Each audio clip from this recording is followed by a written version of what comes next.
আসসালামু আলাইকুম, কেমন আছেন সবাই? নতুন আরেকটি ভ্লগে আপনাদের স্বাগত জানাই। আজকে শুক্রবার, ঘড়িতে এখন 4:30 মতো বাজে।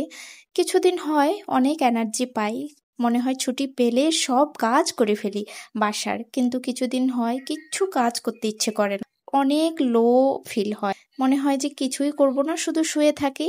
তারপরেও কোনো মতো রান্নাবাড়া করে দুপুরের খাবার দাবার শেষ করে শুয়েছিলাম, নামাজ কালামও হয়ে গেছে, তেমন কোনো কাজ ছিল না। কিন্তু শুয়ে শুয়ে মনে হচ্ছে যে শুয়ে না থেকে যদি একটু ঘুরে আসি কোথা থেকে। তো ঘুরতে যাওয়ার কথা মনে করেই মনে হলো যে আজকে ঘোরাঘুরি করব না, চলুন কিছু সংসারের জিনিসপত্র কেনাকাটি করি।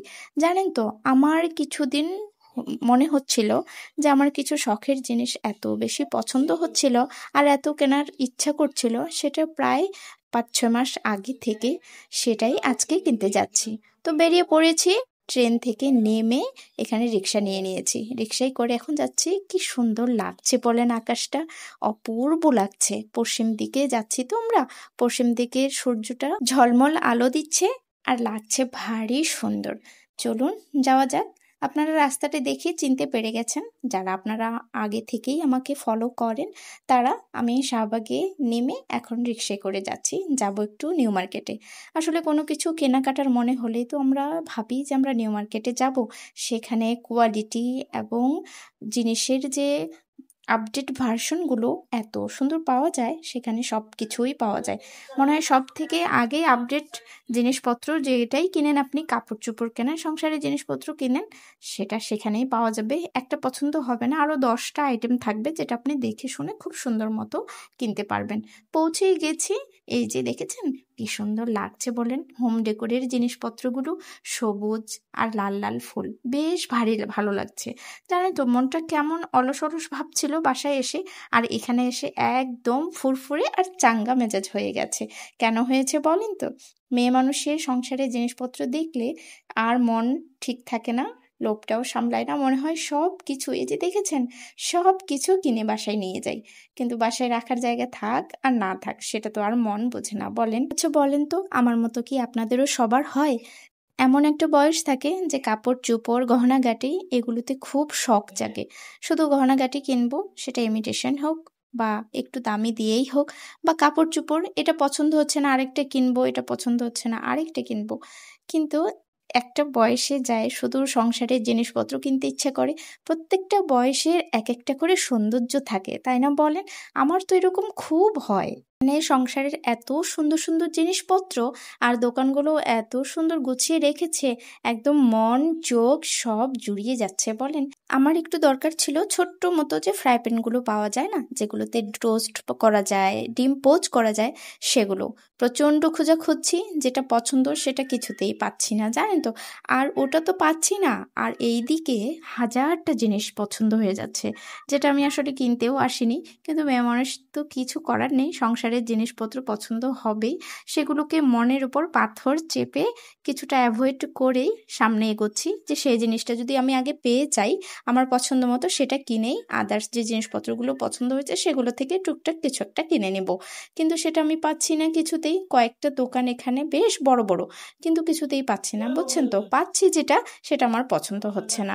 হয়তো সেটা 5 সেটের, সেটা 4 সেটের, কিন্তু আমি 3 সেটেরটা খুঁজছি, ছোট্ট মতো একদম কিউট হবে সেটা, কিন্তু আমি সেটা পাচ্ছি না। বলেন তো, কি ভালো লাগছে বলেন ফুলদানিগুলো, ফুলের টব, ফুলদানি এবং ঘড়ি, কাচের যে বাসনপত্র, এত এত সুন্দর আর এত আপডেট ভার্সন উঠেছে, কত বড় বড় বলেন। এগুলো মনে হয় রাজপ্রাসাদ বা মহলে যে থাকে না, আমরা অনেক সময় টিভিতে ছবিতে দেখি, সেগুলোর মতো কি সুন্দর লাগছে বলেন। আর এপাশে দারুণ সংসারের জিনিসপত্র, এগুলো যা প্রয়োজন হয় সেগুলোই, এত সুন্দর সুন্দর সব স্টিল আছে, নন স্টিক আছে, হানিকমের কড়াইগুলো কি সুন্দর সুন্দর। এই যে দেখেছেন, এই কিউট মতো ফ্রাই প্যানটাই আমি খুঁজছি, কিন্তু এটা 4টার সেট, দেখেছেন, এই যে 4টা ভাগ করা। এটাই আমি চাচ্ছিলাম যে 2টা করে ডিম পোচ করা যাবে আর এক পাশে শুধু টোস্ট করা যাবে, সেটা খুঁজছিলাম, সেটা না পাচ্ছি না। এই কালারটাই আমার চাই, কিন্তু সে কালারটাও পাচ্ছি না, পাচ্ছি তো ব্ল্যাক পাচ্ছি, আর না হলে একদম 5 সেট 4 সেট যেগুলো দেখালাম সেগুলো পাচ্ছি। এগুলো কাচের মশলার জার যেগুলো, আর বড় বড় জারগুলোতে বিস্কুট টিস্কুট রাখা যায় আর কি। দেখেছেন কি পরিমাণ জ্যাম আর কত মানুষের সমাগম। আজকে তো শুক্রবার, সবার ছুটি, এবং শনিবারটাও আমরা ছুটি পেয়েছি, এই জন্যই এত ভিড়। নিউ মার্কেটে সচরাচরই ভিড় থাকে, কিন্তু আজকে একটু থাকে ভিড় বেশি। এই ঘড়িগুলো দেখছেন কি সুন্দর লাগছে, একটার থেকে আরেকটা কি সুন্দর, চোখ ফেরানো যাচ্ছে না, তাই না বলেন? আর এপাশে শোপিস কিছু রয়েছে, এগুলো দারুণ সুন্দর, দারুণ ভালো লাগছে, চোখ জুড়িয়ে যাচ্ছে বিশ্বাস করেন।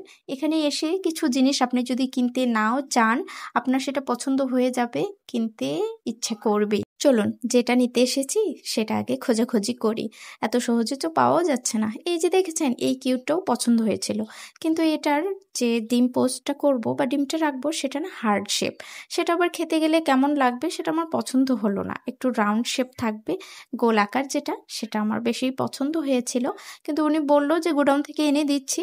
অনেকক্ষণ সময় এখানে বসেই থাকলাম, তার মধ্যেই যে স্টেইনলেস স্টিলের ফ্রাই প্যানগুলো এগুলো দেখছিলাম। স্টেইনলেস স্টিলটা ছোট্ট মতো 22 সেন্টিমিটারের, সেটার দাম উনি চাইলো সম্ভবত 1600 টাকা। আর এটা নিয়ে আমি হাতে বসেই আছি, উনি গোডাউন থেকে আনতে গেছে, কখন নিয়ে আসবে আর কখন আমাকে দিবে সেটাই। আর এখানে আমি দেখাচ্ছি যে এটাই কিনবো, এই কালারেরই, এবং এটাই শুধু রাউন্ড শেপেরটা লাগবে আমার।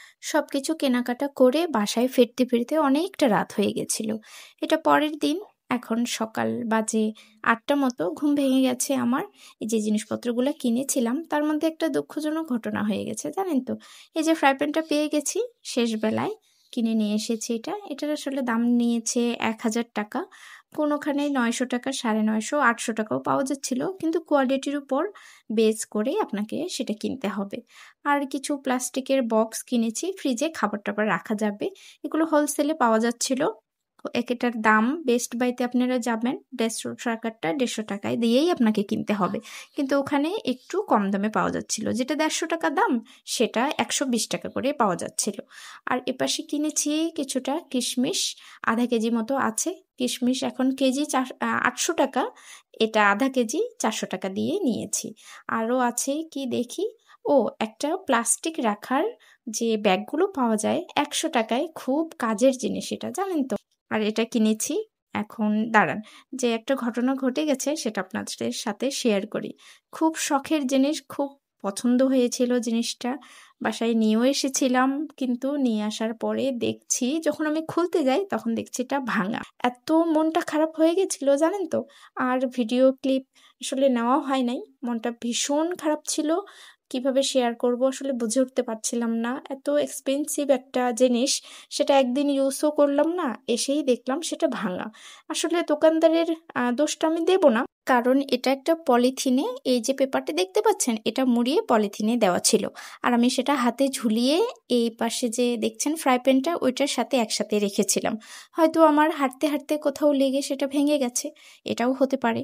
আর আমার মনে হচ্ছে দোকানদাররা যদি একটু কাচের, এটা তেলের বোতল ছিল, যেহেতু কাচের জিনিসপত্রগুলো একটু যদি কার্টুনে বক্স ছোট ছোট যে পাওয়া যায়, বড় ছোট যেভাবে যেটা জিনিসপত্র আটে আর কি, সেভাবে যদি প্যাকেটিংটা করে, তাহলে মনে হয় কাস্টমারদের জন্য, আমাদের জন্য একটু সুবিধা হয় সেটা নিয়ে আসতে। এখন কিছু করার নেই, সেটা ভেঙে গেছে, ভেঙে গেলে তো আর মন খারাপ করেও সেটা আসবে না। এখানে অল্প একটু গরম পানি নিয়ে নিয়েছি, অল্প একটু, সকালবেলা আমি গরম পানি খাই, গরম পানি গরম করে বসে পড়েছি। এখন এই পানিটা খেয়ে তারপরে সকালের নাস্তা দেখব, খাবার কি আছে সেটা খাবো। চলুন, যেহেতু ফ্রাই প্যান কিনেছি তাহলে সেটাতে একটু ডিম ভাজি করা যাক, ডিম পোচ বা ডিম ভাজি যেটাই। পান্তা ভাত রয়েছে জানেন কালকের, আজকে আর রান্না বাড়া করতেও মন চাচ্ছে না, আর এখন সেটাই পান্তা ভাতটা মেখে খেয়ে ফেলবো। ডিমটা ভাজার জন্য এখানে পেঁয়াজটা কুচি কুচি করে কেটে নিয়েছি, পেঁয়াজ কাটা হয়ে গেছে। পেঁয়াজটা অল্প একটু হাত দিয়ে না মরছে নিয়েছি, একটু নরম হয়ে গেছে। এখানে নুন, হলুদ, একটু গুঁড়ামরিচ, আমি কেমন যেন আজকে তোতলে যাচ্ছি শুধু, জানেন তো, কথা বলতে বলতে তোতলে যাচ্ছি। একটু কাঁটা চামচ দিয়ে মিশিয়ে নিয়ে ডিমগুলা দিয়ে দিচ্ছি। 2টা ডিম ভাজবো, 2টা ডিম ভাজলেই হয়ে যাবে। দাঁড়ান আর একটু ঘুলে নিই ভালো মতো, এটা ঘুলে নিলে, যত ভালো মতো ঘুলে নেব তত সুন্দর হয়ে যাবে। এদিকে চুলোটা অন করে দিয়েছি, এখন নতুন ফ্রাই প্যান বসিয়ে দিয়েছি, এটা গরম হতে থাক। ততক্ষণে গরম হওয়ার পরে অল্প একটু তেল দিয়ে দিয়েছি। এটা নাকি অল্প তেলেই হয়ে যায়, ওখানে দোকানদারটাও বলছিল, এবং আমি অনেক ভিডিওতে দেখেছি অল্প একটু তেল ব্রাশ করে দেয়। আমার তো ব্রাশ নেই, আমি একটু ঘুরিয়ে দিলাম। এবার তেলটা গরম হয়ে যাওয়ার পরে ডিমটাও দিয়ে দিচ্ছি। বেশ ভালো লাগছে, কিন্তু এক পাশে না একটু বেশি পড়ে গেছে, আর এক পাশে একটু কম পড়ে গেছে। যাক, প্রথমবার বানাচ্ছি। আর পান্তা ভাত মাখিয়ে খাবো, শুকনো মরিচ একটু টেলে নিচ্ছি এই পাশে। ও পাশে টোস্ট করা দরকার, আমি টোস্ট করার জায়গায় প্রথমে না শুকনো মরিচ টেলে নিচ্ছি। এটা নিয়ে কেউ হাসাহাসি করবেন না, আমার ইচ্ছে হলো আমি তাই করছি আর কি। দেখি হয় কিনা। কত সুন্দর, বাহ, খুব সুন্দর হয়ে গেছে বলেন তো। এটা ইউজ করতে যায় ব্যবহার করছি যখন, তখন আরও দুটো জিনিসের কথা এখন আমার মনে পড়ছে। একটা যে তেলটা ব্রাশ করে দিব, সে ছোট্ট মতো একটা ব্রাশ, আর একটা চামচ নিতে হবে, যেটা রাবারের চামচগুলো পাওয়া যায় ছোট্ট মতো উল্টোয় দেওয়ার জন্য, সেটার খুব মিস করছি এখন। ডিম ভাজাটা কিন্তু হয়েছে খুব সুন্দর, আমি এতটা আশা করিনি এরকম সুন্দর হবে। হয়ে গেছে এপাশে ডিম ভাজা। আর পান্তা ভাত নিয়ে নিয়েছি, এখানে শুকনো মরিচ নিয়ে নিয়েছি, লবণ, সরিষার তেল সুন্দর মতো করে মাখিয়ে তারপরে অল্প একটু মুড়ি দিয়ে খাবো। পান্তা ভাত তো অল্প একটু, আর একটু থাকলে ভালো হতো বলেন। খুব সুন্দর মতো মাখিয়ে নিয়েছি এখানে। কেমন লাগছে বলেন দেখতে?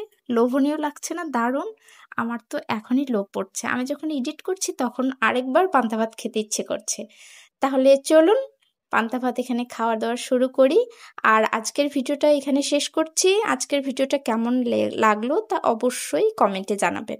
যদি ভালো লাগে তাহলে একটা লাইক করে দেবেন। ততক্ষণ পর্যন্ত সবাই ভালো থাকবেন, সুস্থ থাকবেন এবং সাবধানে থাকবেন। দেখা হবে খুব শীঘ্রই নতুন আরেকটা ভিডিওতে।